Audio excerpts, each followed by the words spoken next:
Hi, it's Barbie with the Collier County Public Library. Happy March!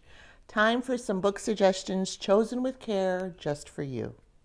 Remember, everything we talk about today is available on our website at collierlibrary.org, so check us out. Today, we are celebrating Irish authors in honor of St. Patrick's Day.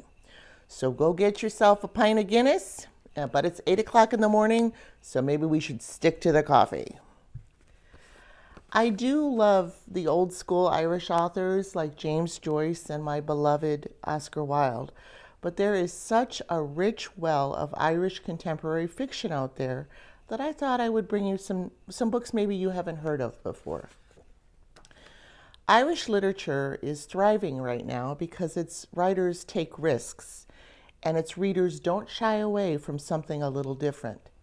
Edna O'Brien, the 90-year-old high priestess of Irish contemporary fiction, is still pushing boundaries with Girl, her 2019 book.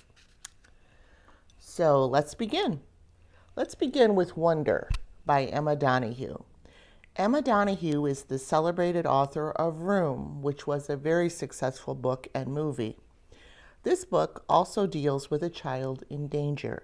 It is set in 1850s rural Ireland, and an 11-year-old girl has not eaten for 4 months. Why is she doing this? How has she survived? And will she die? You will not forget Anna, the charismatic child at the center of this book, or Lib, the smart and unspoken nurse, unafraid to challenge authority, including the all-powerful Catholic Church. This is really a complex tale of good versus evil, and you will not know who is on what side until the very end. Anorexia nervosa and other eating disorders are important to talk about, and this would be an excellent book for a book club. And next we have Faithful Place by Tana French. Reading Tana French is like stepping into a vast abandoned web of rooms. This book is part of the loosely connected Dublin Murder Squad series, which is currently streaming on some of the movie streaming services as Dublin Murders. There are 6 books. These books form a portrait of Ireland during its Celtic tiger boom, and then, of course, the crash and its long aftermath.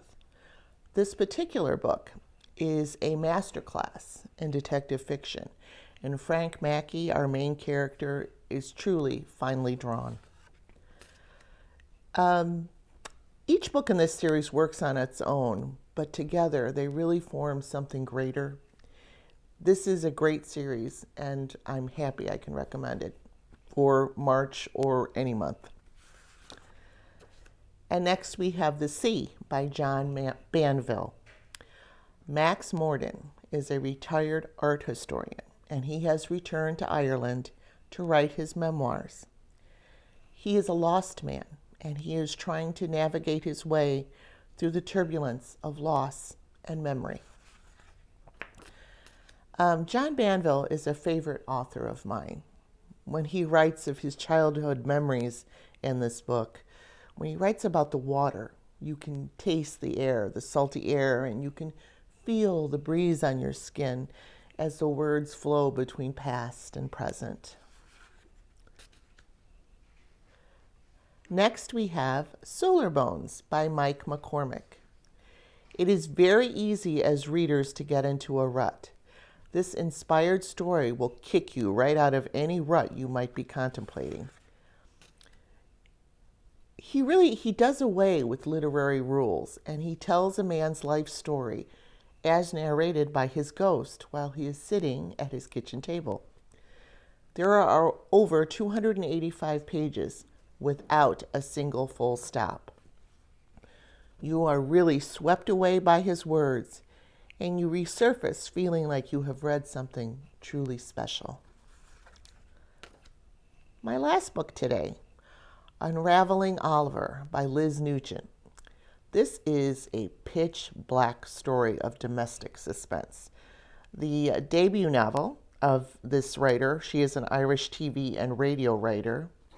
Now, there's nothing new new about an author creating empathy for a so-called bad character. But the author's efforts here are very subtle, and by the last page, we still want to know more about Oliver's fate. So what if he's a sociopath? He is a very attractive one. That's all I have for you today. Thank you for spending some time with me. See you next month when we celebrate April, which is National Poetry Month. Now, before you groan and say that you will never watch a video with me in it again, I have some incredible books selected. So trust in me, fellow book dragons. We will have a great time in April. As you know, I always like to leave you with a quote. Ordinary life bypassed me, but I also bypassed it. It couldn't have been any other way. Conventional life and conventional people are not for me. And that is by the one and only Edna O'Brien. Thank you.